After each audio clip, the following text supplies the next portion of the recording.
Hey everyone, Wireless Productions here. We just got our Saylor Beall air compressor yesterday, um, and just wanted to show you guys. We don't have any air capabilities here in the shop, and just used a tire pump to blow up our flat tires. So we went ahead and got this Saylor Beall air compressor. Um, this particular unit is a 120 gallon tank, and it comes with a splash lubricated 7.5 horsepower uh, air compressor itself. And this is a single phase electric motor that runs it because we don't have three phase here at the shop. Um, this is a 707 model pump, and like I said, it's splash lubricated. Um, it also comes with a magnetic starter that starts the. This is a WEG single phase motor. Usually comes with Sailor Beall usually sells their compressors with Baldor, but we optioned a WEG instead for our particular unit. Um, we also ordered an auto drain to drain the tank of any condensation, and a dual control if we ever needed to run it constant on. I wanted the dual control option, so that should be a nice feature.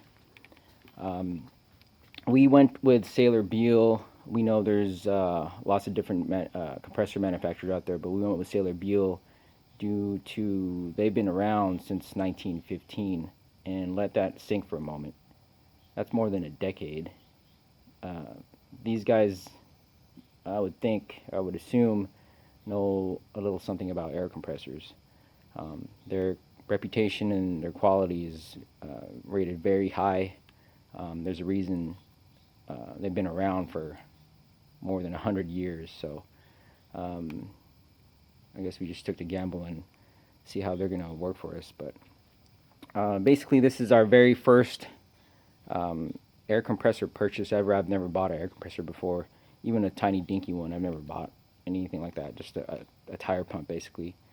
And the idea behind purchasing this big monster was it was our first air compressor purchase and should also be our last. This 120 gallon combination with a 7.5 horsepower motor provides 34 CFM at 100 psi. At a higher PSI at 175 psi, this still pumps out 26 CFM.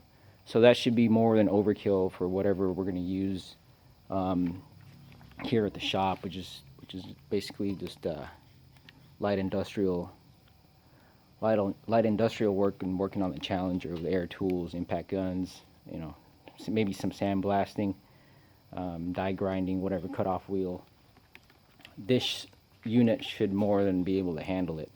I remember when I used my dad's air compressor back at his place, the cutoff wheel I was using on his, I think it was an 80 or 60 gallon tank compressor, kept running out, and it got kind of annoying. So I went ahead and got the big beast here, and you can see how big it is.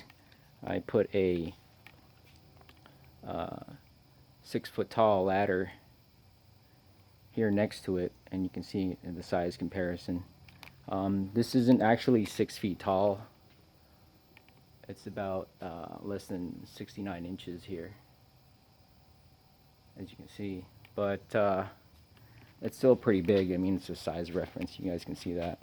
So at the top of the canisters here, or nearly at the top, it's roughly around 57 inches tall. So, but yeah, this thing weighs about 1,000, or a little less than 1,000 pounds, like 950, but it's still very heavy. The reason why we got a horizontal unit versus a vertical is because of stability. We have earthquakes here in California, and I know the vertical ones would have been pretty stable, but having the unit all the weight on the top end, it was just easier to transport and Another reason why is the vertical would have saved space when we were going to put the vertical tank here, but we also have these industrial racks, and what I'm going to do pretty soon is disassemble this whole rack here, and I'm going to take out all the shelving and all the garbage and crap and stuff out of here, all this junk out of here. I'm going to reassemble this on top of the air compressor, and it'll be like an air compressor cage for it, and that's where it's going to hold all the hoses and all the fittings and this desiccant dryer system I got from HTP from there. So it'll be a nice setup. I'll have to get rid of these two shelves here, but the air compressor should fit nicely in the middle of it, and it'll have like a protective cage, and I can insulate it with some panels or something and put some sound deadening in there. So it should be a good setup. I still have to wire the compressor. I have a disconnect box for it here. I have to wire it up. The panel is all the way there in the back, and the run of 6-gauge wire I'm going to be using is about 70 feet. So it's from what I read, and I'm not an electrician or anything like that, I'm not an electrical expert, but what I've read is more than 50 feet you should use a disconnect, and this will be just like the on and off switch. So I'll have fun figuring that out. But yeah, so we just got the horizontal version versus the vertical one. I think in the long run it'll save us more space in that way, to be honest. This thing was not cheap. It is very expensive, but I believe it should be a good investment. I'm hoping that this thing will last at least 25 years with regular maintenance. It's not cheap. It was just under $5,000 when I purchased this thing. 4,900 something. I forget the exact figure, but I bought it from Kubot Equipment in Denver, Colorado. Very much thanks to Mike at Kubot. He helped us out. He's very great to work with. They're very professional there. If you guys are in the market for a Saylor Beall compressor, I'm going to link their website on this video as well. Also, another shout out to Jerry at Saylor Beall themselves. I called a bunch of times just to ask some dumb questions or whatever, and he was very patient with me and answered everything that I needed to know about. He also sent us a set of vibration mounts, so we're going to add these to the bottoms of the skid here. I have to figure out how to lift it, but we'll just probably use an engine hoist or something. But thanks a lot, Jerry, and appreciate that.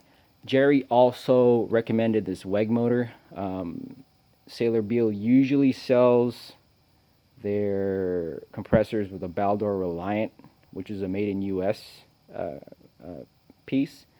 But WEG is actually manufactured in Brazil. And Jerry had recommended to get a WEG motor. He said it was just easier to replace come time like this. If this unit craps out for whatever reason, it was just easier to replace, so I just took his advice and just ordered a WEG motor. It looks pretty sick in satin black here, actually, or matte black, but yeah. There is an aftercooler option. As you can see, there's a pipe here,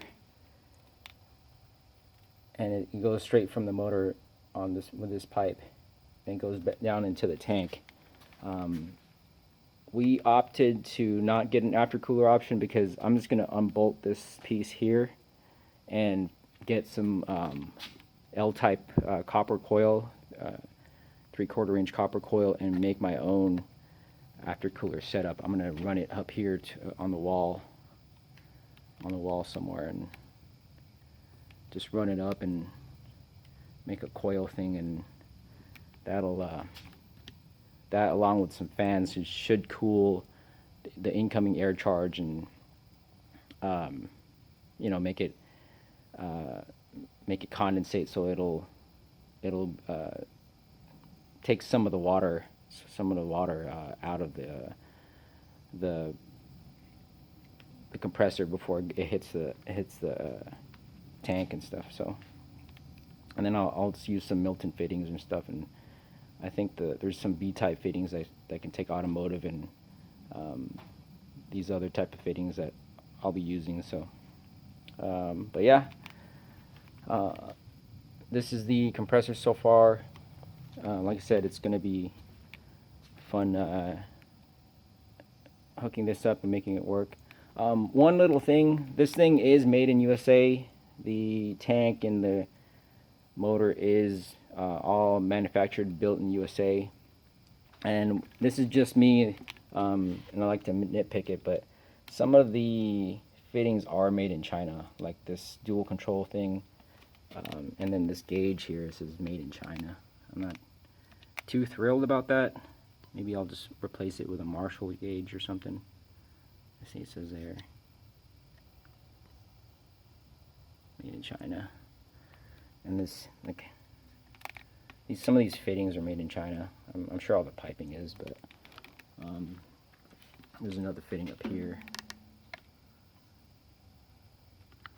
There's a fitting here in the back that's made in China here. But I'm sure those will work fine. It's just me being nitpicky, and I wish everything was made in the US, but it is what it is. That's what the times we live in. But like I said, if you guys are in the market for a air compressor for your shop, you want to get a really good one, this thing is super nice. We just recently painted our logo here as well. This thing is really nice. It's expensive, but if this thing provides us with a service that we need and be reliable, I think every penny is worth it. But you can't go wrong with Saylor Beall. Alright guys, this is Riley's Productions. We'll set up another video once this thing is running and see how it goes, and we'll do a full review after it works. But Riley's Productions, catch you guys later.